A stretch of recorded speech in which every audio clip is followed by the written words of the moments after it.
Hi, ഇന്നത്തെ നമ്മുടെ hair ജീനയുടേതാണ്. Jeena ഇപ്പോൾ മൂന്നാമത്തെ തവണയാണ് വരുന്നത്.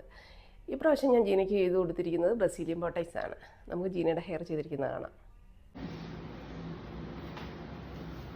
ജീന ഇപ്പോൾ മൂന്നാമത്തെ തവണയല്ലേ? മൂന്നാമത്തെ തവണയാണ് വരുന്നത്. ആദ്യം വരുമ്പോൾ ഇവിടെ വരെ ഉള്ളായിരുന്നു ഹെയർ. പിന്നെ ഹെയർ ഇത്രയും ലെങ്ത് വെച്ചിട്ടുണ്ട്. അപ്പം നമ്മള് വീണ്ടും നമ്മള് റൂട്ട് ടച്ച് അത് ചെയ്യാം.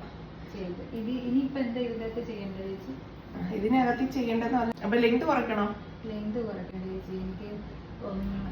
വേണം. ഒത്തിരി ഇതായിട്ട് കിടക്കുകയും വേണ്ട, അതായത് പിന്നെ തുമ്പൊക്കെ ഒത്തിരി കേളിയായിട്ടും വേണ്ട എന്ന ചെറിയ വേവി. ചെറിയ ഇവിടുന്ന് ഇങ്ങനെ കട്ട് ചെയ്തൊക്കെ ആയിരുന്നിട്ടുണ്ടെങ്കില് ലുക്ക് മാറി ഇപ്പം നീളം വെച്ചപ്പോ.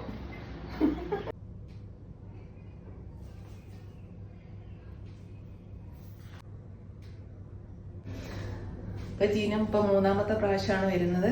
അപ്പൊ എങ്ങനെയുണ്ട് നമ്മുടെ ഇവിടുത്തെ എക്സ്പീരിയൻസ്? എനിക്ക് വളരെ നല്ലൊരു എക്സ്പീരിയൻസ് ആണ് ഇവിടെ വന്നിട്ട്. കാരണം ആദ്യം ഞാൻ വരുമ്പോഴത്തേക്കിനും എനിക്ക് ഹെയർ വളരെ ഷോർട്ടായിരുന്നു. അതുപോലെ എൻ്റെ ഈ ഭാഗത്തൊന്നും വലുതായിട്ട് മുടിയൊന്നും ഇല്ലായിരുന്നു. ഇവിടെ വന്ന് ഫസ്റ്റ് ചെയ്യുന്നത് പെർമനന്റ് ബ്ലോ ഡ്രൈ വിത്ത് കെരാറ്റിനാണ്.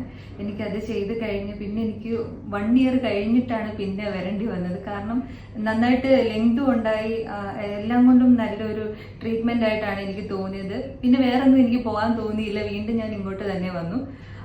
1 ഇയർ കഴിഞ്ഞ് വീണ്ടും ചെയ്തു. ഇപ്പം മൂന്നാമത്തെ പ്രാവശ്യമാണ്. 1 ഇയർ കഴിഞ്ഞിട്ട് ഞാൻ ഇപ്പം 2 ഇയർ കഴിഞ്ഞാണ് വരുന്നത്. അങ്ങനെ വന്ന് വീണ്ടും ചെയ്ത് ഞാൻ ഭയങ്കര സന്തോഷവതിയാണ്. താങ്ക് യു ചേച്ചി. മുടിയുടെ കാര്യത്തിനാണല്ലോ എല്ലാ പെൺകുട്ടികൾക്കും ആശങ്കയെന്ന് പറയുന്നത്. പക്ഷെ എനിക്ക് ഇവിടെ വന്ന് ഭയങ്കര ഒരു സന്തോഷമാണ്, സർപ്രൈസാണ്. അങ്ങനെയാണ് എനിക്ക് പറയാൻ പറ്റുന്നത് ചേച്ചി. Thank you.